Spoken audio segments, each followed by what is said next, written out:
How to pay a TD Bank credit card bill online. Hey guys, welcome back to the channel. If you want to pay the TD Bank credit card bill online, here is the process.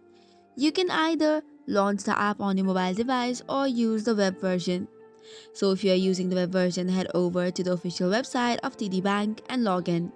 If you are using a mobile device, just log in into your account with the credentials. Next option in both is to navigate to the payment option.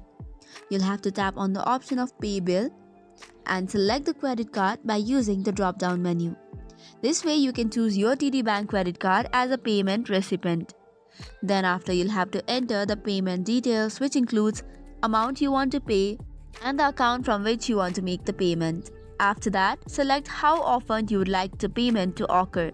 It could be one time or recurring. If scheduling a payment, you can choose a specific date for processing as well.